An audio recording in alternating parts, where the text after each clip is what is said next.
Well, hey guys, Jonathan Doyle with you once again. Welcome aboard, friends, to the Daily Message. Great to have the pleasure of your company. It's a little cold in the studio today. I'm rugging up, looking forward to the end of winter. A lot of indoor training this year. It's been really cold. I actually tried an ice bath the other day, which is basically means I jumped in our pool in the middle of winter. It's brutal. All right, welcome.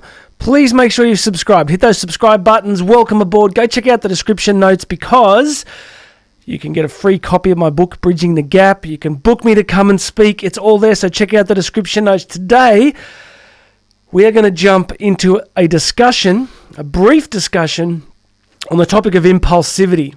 Why would we discuss that? Because I think that when we hear the word impulsive, we automatically think that it's a pejorative, that it's a negative thing, that the last thing we want to be in life is impulsive. We are rational beings. We are logical. We need to weigh up all our options at all different times. The reason I want to talk to you about it today is because yesterday I had to make a business phone call. It was a very significant one. And I observed my reactions. You remember in yesterday's episode, I talked about how we really need to monitor our thinking and become really aware of our thinking processes. So yesterday afternoon was a great example. I had this really important call to make. It sort of came across my desk really quickly, and I had to act quickly. And I caught myself, my rational mind, going through all these reasons of what could possibly go wrong. It was extraordinary. It was just like bang, bang, bang, bang, bang. And I suddenly noticed myself doing it. What was required was impulsivity. What was required was to make an impulsive choice, make the call, and do it before my thinking got in the way. One of my older brothers used to say that as a kid, I always struggled with paralysis by analysis. That I would just analyze something so much that I would just not do anything. Some of you know exactly what I'm talking about. So the first thing to say before I share today's quote is that there are times when impulsivity can make a lot of sense. There are sometimes we just need to act before we think. I remember as a kid going to the local swimming pool and it had a 10-meter Olympic diving platform. I don't know if you've ever jumped off one of those, but Olympic athletes that do it all the time, I'm just like, wow. Because it's a long way up. 10 meters may not sound like a lot, but when you're standing 10 meters up, and once you go up that ladder, there's a few hundred kids there ready to notice if you decide to go back down the ladder. Once you're up, you're up. And I remember the feeling of like not wanting to jump and being like really nervous. And if your logical mind is given free rein at that point, you're just like calculating all the ways that you are going to die horribly. Well, at least I was. But then you impulsively have to make yourself step off that ledge. And it's terrifying for a couple of seconds until you hit the water and you're alive. And then you suddenly realize what a complete genius you are. You're like, oh, that's awesome. How good am I? So sometimes there are these moments when impulsivity can be really important, really useful. So the obvious question becomes, how do we know what those moments are, right? How do we know when we should be impulsive and how do we know when we should be rational? Well, the answer is I don't actually know. It's part of the mystery and the art of living well, of learning to have confidence and courage in yourself and backing yourself at key times. I think I've struggled with that a lot in my life, just kind of, for someone who's a professional speaker, for many years, the anxiety that I would experience came from, in some ways, not believing in the ability that I had been given. So sometimes we just have to step into the power and the capacity and the gifts that we've been given and just act on them and trust them and use them. Now, I want to share with you a quote that kind of ties into all of this. It's by the American author and journalist of the 1930s called H.L.Mencken. It's a really interesting quote. Let's do it.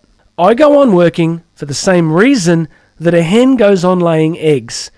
There is in every living creature an obscure but powerful impulse to active functioning. Life demands to be lived. Inaction, save as a measure of recuperation between bursts of activity, is painful and dangerous to the healthy organism.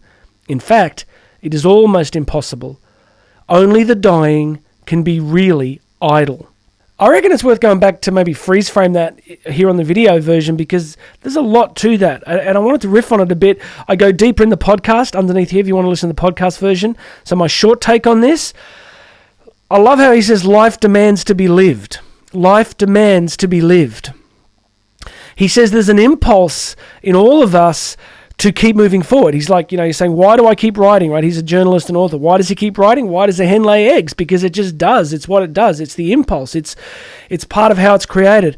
I said in the podcast version that the Hubble Space Telescope teaches us that the universe as we understand it came into being around 13.6 billion years ago, but it is still expanding.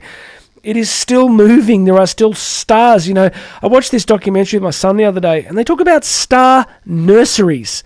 These vast, big universe things, it's a technical term, that actually where stars are being born, billions of stars are being born in these particular sort of cosmic arrangements, like action, movement, growth.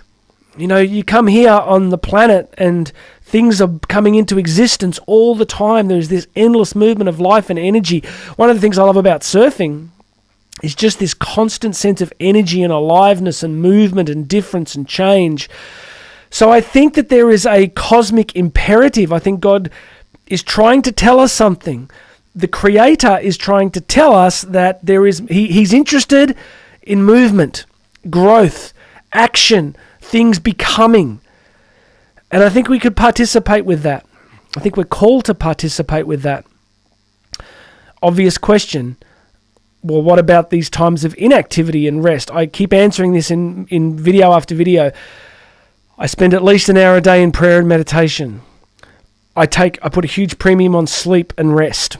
I really do. I'm a sleep expert. I love to sleep. I'm really good at sleeping. I practice it a lot. So as much as you see me talking about these topics, I'm also somebody that's deeply committed to rest and to recovery. But Mencken tells us in that quote that the reason for rest is for recuperation between bursts of activity. So impulsivity, movement, action have a place. And I want to encourage you to look into your life at the moment and ask yourself, are there places where you are just not taking action? Are there relationships that are drifting? Is your career stalled? Are you not choosing to study something or try something or join some team, club, organization? Where are you holding off living? Because the music stops, right? Like eventually the music stops. But I think what really matters is living fully while you can, contributing fully while you can, growing fully while you can. Yesterday I'm talking about adaptation in training. Like I'm always trying to grow physically. I'm always trying to develop physically, in my fitness, in my training. I'm always reading, trying to learn and grow, and I want to encourage you to do the same. All right, that's it for now. Please hit the subscribe buttons. Go check out all the description notes here. You get a free copy of my book, Book Me to Speak. It's all there. But for now, don't be afraid of the occasional impulsive action. I don't mean raiding the cookie jar. I don't mean, doing something dangerous. I just mean sometimes if you get an idea of something, just act. Just act. Pray for the wisdom to know when to act and when to be rational and logical. But I think some of us, definitely me, could be a little more impulsive from time to time. All right, God bless you, everybody. My name's Jonathan Doyle. Please make sure you've subscribed, and you and I are going to talk again tomorrow.